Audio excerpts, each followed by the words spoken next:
Have you been thinking about an old friend or an ex lately? Are you planning on breaking up with someone or maybe even committing to them, especially after seeing Tom Holland and Zendaya's engagement?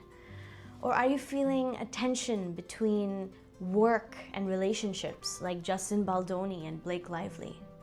Well, you're probably feeling the archetypal energy of Venus-Saturn, the planetary alignment that's in the sky right now. So let's dive in to see how Venus-Saturn has been manifesting in culture and how you can participate with this beautifully stoic energy.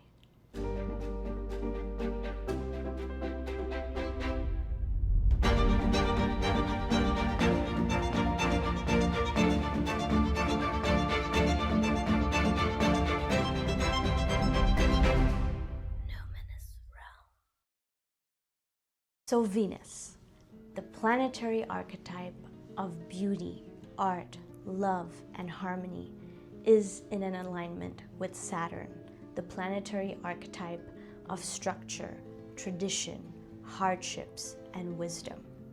These two planets have been in an alignment since last week, around Jan 7th, and will be so until the end of this month.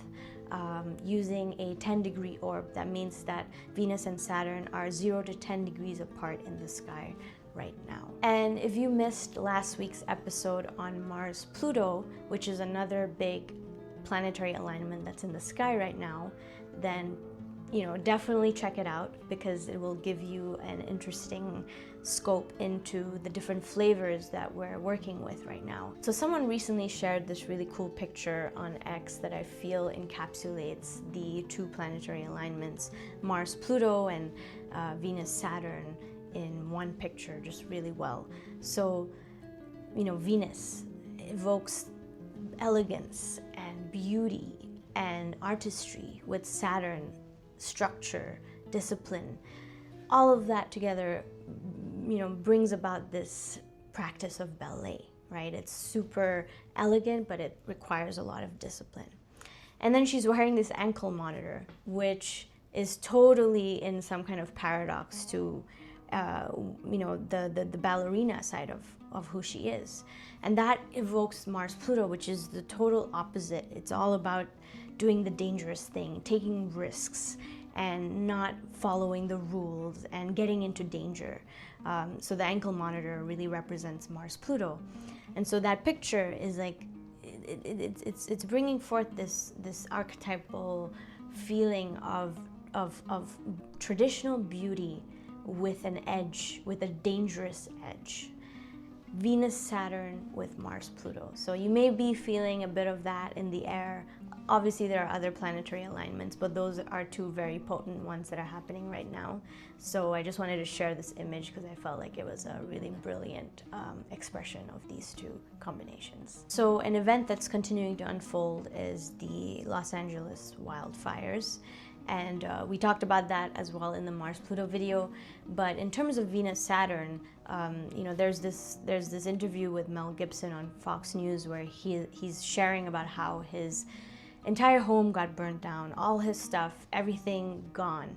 And he says that there's a lot of artwork and books as old as from the 1600s that can never be replaced. That sense of time and quality Saturn is what is being touched on there.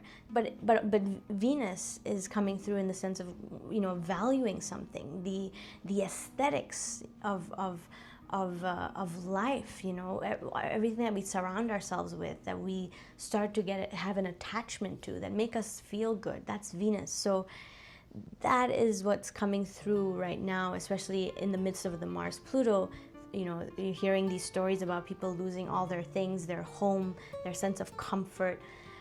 There's a death that's occurring there with their things, with their valuable things, Venus.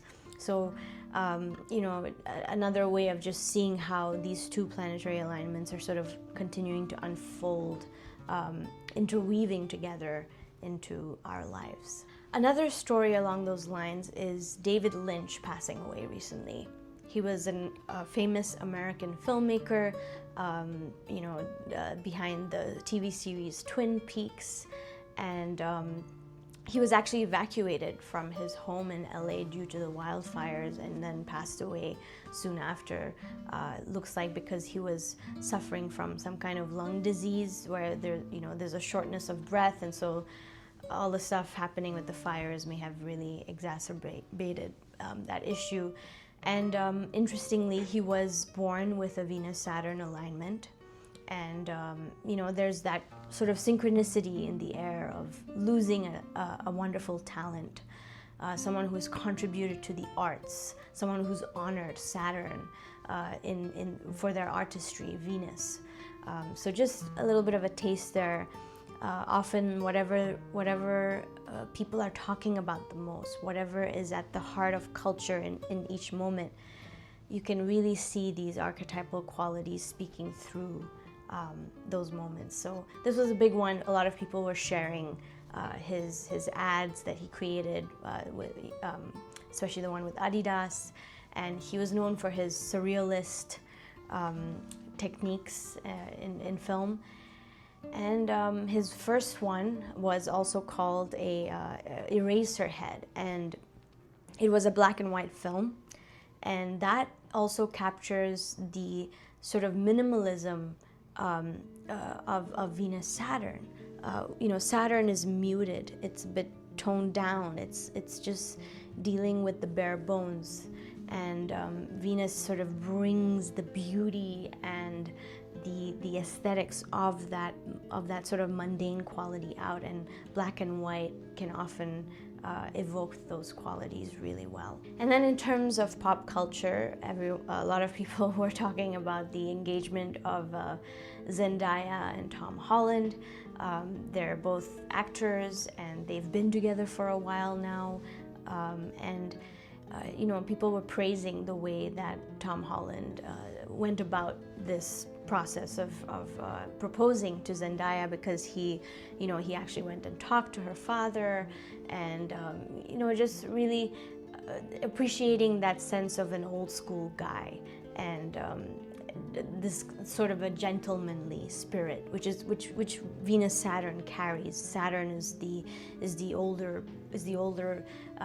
person. It's someone who has wisdom. It's someone who has a lot of respect and dignity, and so bringing that into their love life, especially, that can be seen in Tom Holland, and especially in their relationship, because they're known to be quite private. And that too, Saturn is sort of keeping things a bit more, muted and not really showcasing it to the outside world, creating boundaries, really. That's what Saturn is about. And so, this is a beautiful Venus-Saturn story in the air of marriage. Literally, Venus-Saturn can be symbolized as the marriage aspect. And so this big announcement of these two actors getting engaged really carries that quality as well. And then, of course, there's the whole dramatic situation between actors Justin Baldoni and Blake Lively that's unfolding around their film that was released in August of last year called It Ends With Us. Interestingly, it was also released under a Venus-Saturn alignment, the film.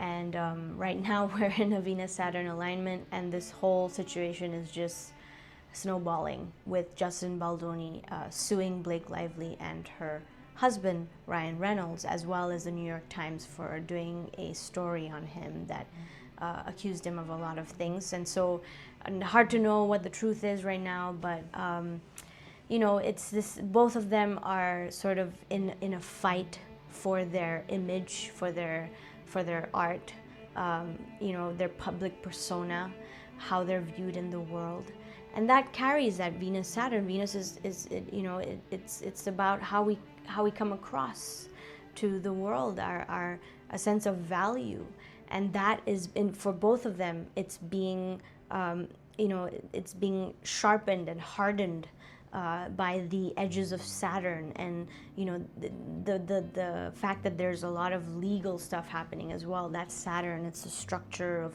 life, government, the legal system, And so interesting that this is, there's a bit of a story there with the film coming out under a Venus-Saturn, and now, the whole story is becoming larger and larger under this Venus-Saturn as well. And one of their lawyers said that this isn't a typical lawsuit about money and compensation and retribution.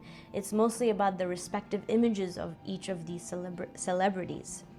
So that's exactly it. It's like, it's not about anything else other than who is the one that's going to be appreciated by the public, who is the one that's going to be saved and not canceled. Literally canceled is it carries this feeling of Saturn as well, because it's a negation, it's a rejection. And so they're both fighting to not get rejected by society, which society can also be seen as Venus, because it's our relationships. It's how we bring a sense of social connectivity into our life. And interestingly, it also has to do with the artistic realm. And so they're both working in this world of film and creating art. And so there's a lot of tension on so many layers. So these are just a few stories that are unfolding right now in culture that seem to evoke the Venus-Saturn qualities. And we'll have to see how these stories unfold as the alignment continues on till the end of the month. So before I move on to the next part, which is how you can participate with the Venus-Saturn alignment, I just want to check in and see, are you feeling some of the Venus-Saturn energy come through you right now? Like, are you thinking about moments maybe yesterday or day before that, that may have been a bit of Venus-Saturn? Like, maybe you got a call from an old friend, or maybe you are feeling an artistic block right now in your life. And if that is the case, then I invite you to get a reading with me. Right now we're offering a New Year, New You discount on all astrology readings with the code COSMOS25. So if you want to discover your depths, you want to go through a major transformation, you want to set yourself up for the year, then click the link in the description below, and let's dive into your natal chart and see what the cosmos has in store for you.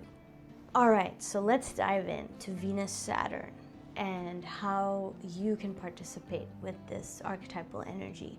So I like to look at an iconic person who was born with this very alignment, and then a film, and then aesthetics, such as fashion, so that you can experiment with your clothes and just feel into especially with Venus, the aesthetics of what it means to be in this archetypal energy. So we're starting off with Yoko Ono, who was born with a Venus-Saturn conjunction. Ono is a Japanese artist, most famously known as John Lennon's wife and creative partner.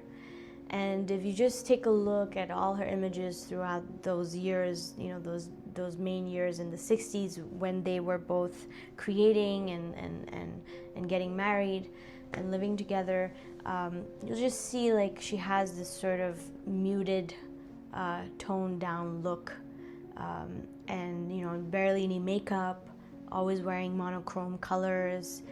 That is very Venus-Saturn. Whatever you're wearing, it just has a very minimal quality, almost like in the background. That is one valence of how Venus-Saturn can come through. She was also quite existential in her approach to life. She was one of the first conceptual performing artists, and one of her first pieces was a performance piece called Cut Piece in Japan in the 60s. And Jon Hendricks wrote this about her piece. and says that it unveils the interpersonal alienation that characterizes social relationships between subjects, dismantling the disinterested Kantian aesthetic model. It demonstrates the reciprocity between artists, objects, and viewers, and the responsibility beholders have to the reception and preservation of art. So there's like a real depth there. There's like really looking at what is life and what is art, and what is the relationship between society and art, the audience and the artist.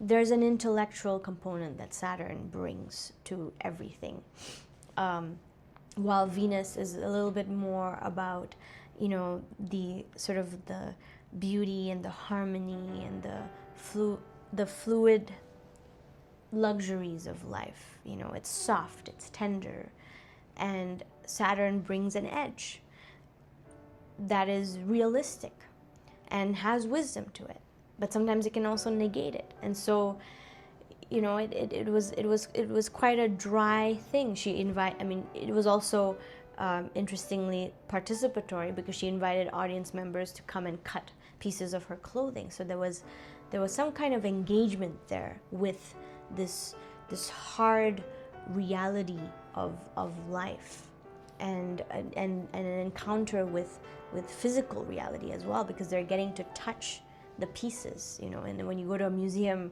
you're most likely not, I mean, most of the time we're not able to touch any of the pieces. And so she was bringing people into that realm to feel it, to really experience in an aesthetic way, Venus, the truth. And then her relationship with John Lennon, of course, carries that Venus-Saturn quality as well. I mean, they had a lot of back and forth. I think they broke up at one point as well, and he went with someone else, but then, you know, they got back together. And of course, he was assassinated. And so that is also an aspect of Venus-Saturn, which is the loss of a lover, the loss of one's, you know, deep love in life. And yeah, she had to feel it. She had to go through that, and she had to suffer the loss of this artistic being, of not just her lover, but this artistic soul in the universe. And you know, she was also not really liked, especially in the UK, because she was being accused of breaking up the Beatles because of John Lennon's and her relationship. Although that doesn't seem to be the case, because you know, I think Paul McCartney said that they already had issues within themselves before Yoko Ono came through. But you know, the fact that she was disliked, there's that sense of rejection as well that Saturn has. So she had to really like push through and show up. The fact that they were also working together, you know, they were creative partners as well as lovers. That's very Venus-Saturn too. You often see that people who have that are working together with their partners. And so yeah, very interesting person to look into. You know, look at some of her artwork. Documentaries are out there. Just see how she carried herself. Very like muted in the background, not so, you know, in your face kind of. If we're looking at Mars-Pluto, that's like super in your face. You know, we talked about Vivienne Westwood for Mars-Pluto, and it was just like boom, punk. Venus-Saturn, think about the ballerina, just a bit more grace. Sometimes it can also be a rejection of beauty, and so you may maybe see some of that as well. Next thing you can do is watch a film, and I'm suggesting the film from 2001 called Original Sin. And this was released under a Venus-Saturn conjunction, but also a Mars-Pluto alignment. And so it'll be actually the perfect film to watch right now, because those are the two alignments that are happening. The film is about a wealthy Cuban man who marries a woman, and she turns out not to be who she was. And it just all unfolds with a lot of drama, lies, tragedy through murder and pain. And there's a bit of a Romeo and Juliet-esque feeling to it, where they are almost like star-crossed lovers, but then there's all this like Mars-Pluto, intensity and drama that's involved in the midst of all of it. But somehow, through all of that, they just seem to love each other so deeply, and so no matter what happens, they're just so committed to each other. You can just feel it. They truly, truly love each other. And that's a very Venus-Saturn quality there, of being so committed to someone that no matter what pain, no matter what comes through, there's a love that stands the test of time. And interestingly, the film was actually a remake of a film from 1969 called Mississippi Mermaid. And that film too was released under a Venus-Saturn conjunction. So there's that beautiful synchronicity that we see, where whatever alignment was in the sky is bleeding into that creation, and now it's being held through into this new creation as well. And so it's capturing all of that energy from that previous film, and maybe even the director, and it's coming through into this film as well. That's just the beautiful mystery of how these planetary archetypes and alignments work.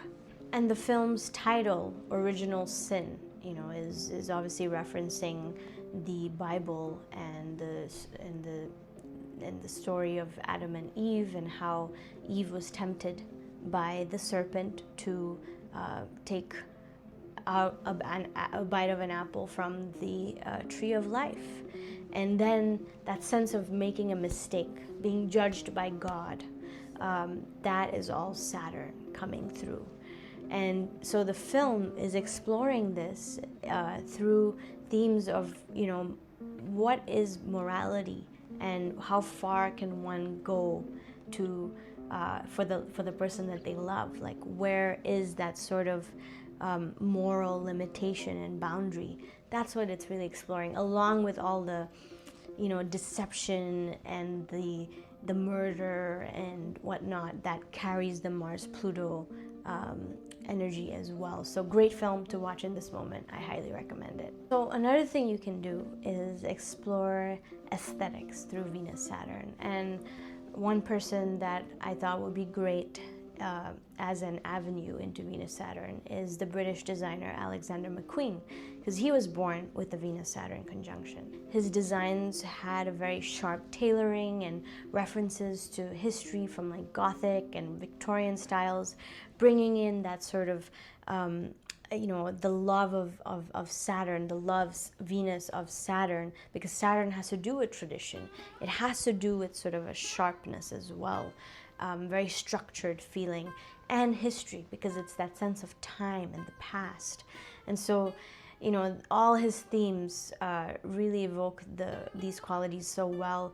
Even the motifs that he used, the skull, he had this famous skull scarf, and flowers, and even sometimes blood. I mean, he had this sort of dark romanticism that he was lured by, very much captures that part of his chart so well. And apparently he was really fascinated by the spine, and so he had this corset, the spine corset, the spine has to do with Saturn as well, because again, that sense of structure and what is holding us down.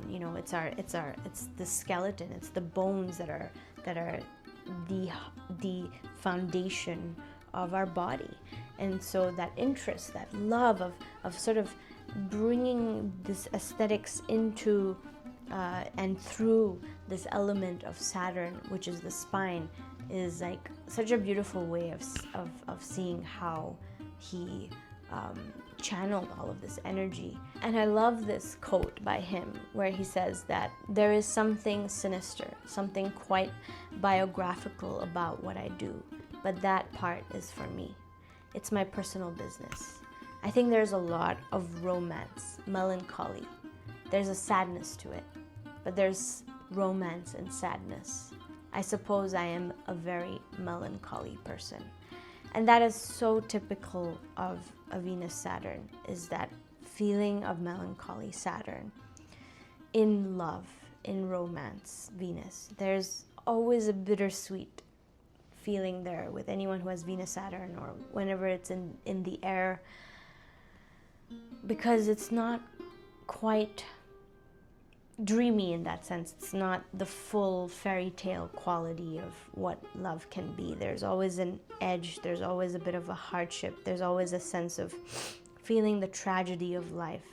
But that's also what makes it beautiful, because it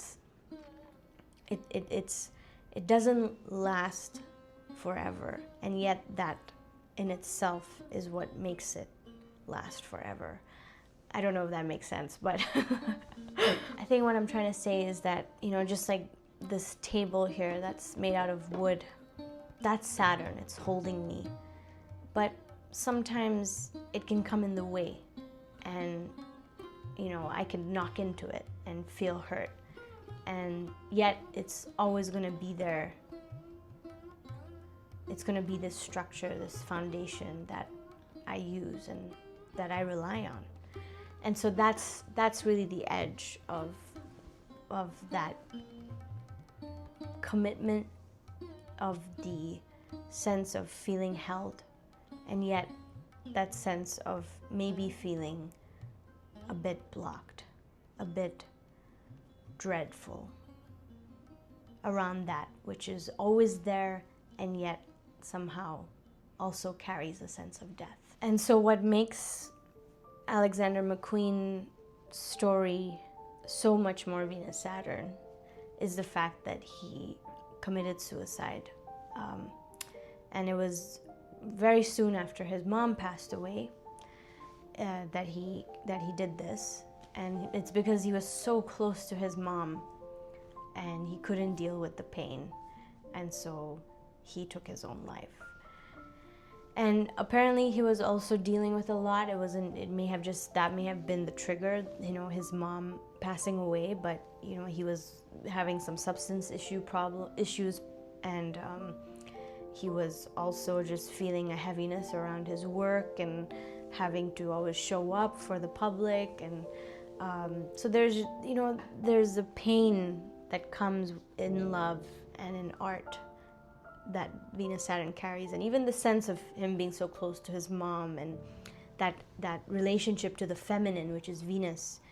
It, you know, when that's gone, there's like such a loss, and Saturn can feel so lonely that it's hard to sort of maintain that commitment to one's art when a feeling of that feminine aura is gone. So perhaps that's what he was feeling. And you know, I looked at his birth chart and was just seeing what kind of transits he had in the sky during that time, and he was going through some pretty rough Saturn transits. And you know, we have seen that you know, often people do try to end their life, and sometimes even successfully do, under these very hard Saturn transits. And so that's what makes this work so important as well with archetypal astrology, is that, you know, we can learn about ourselves and what we're going through and how the cosmos is sort of moving with us. And the more knowledge and wisdom we have around this, we are able to guide ourselves, you know, through the pain, through the hardship, without taking such a drastic decision, or, you know, something that basically ends one's life, which is the saddest thing that one could do. So, you know, if you're feeling any of that, please know that perhaps you are feeling the heaviness and the pain of Saturn, and that it's not always going to be there. It will move along,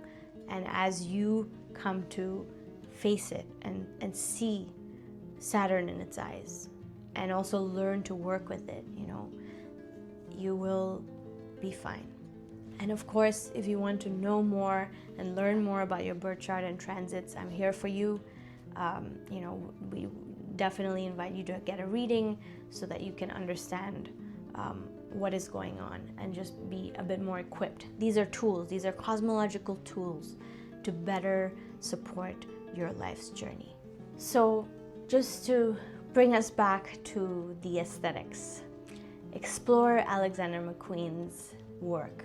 Take a look at Vogue and just browse through some of the designs he's created and start experimenting it with in your life. Maybe you want to wear a corset, maybe you want to explore with darker colors, bring that sort of romantic edge in, maybe you want to look towards history, bring a bit of Gothic or Victorian era pieces into your life. So there's a lot that you can do. Remember, Venus is beauty and harmony and aesthetics, and Saturn is structure and history and tradition and wisdom. And so you're just bringing these sort of sharp-edged, old, kind of maybe vintage, with a sense of sweetness and tenderness. So it's a bit cute. It's cute and it's structured. Structured cuteness, how about that? I think that would be something that you could look into. So, are you feeling the structure, commitment, wisdom, pain of Saturn along with the harmony, beauty, artistry of Venus? Are you now starting to maybe remember moments, or now feeling inspired to maybe, explore Venus-Saturn ways in which you could participate? Keep your senses open. Your eyes, your ears, your nose, your taste buds, anything really, because Venus has to do with that aesthetic realm.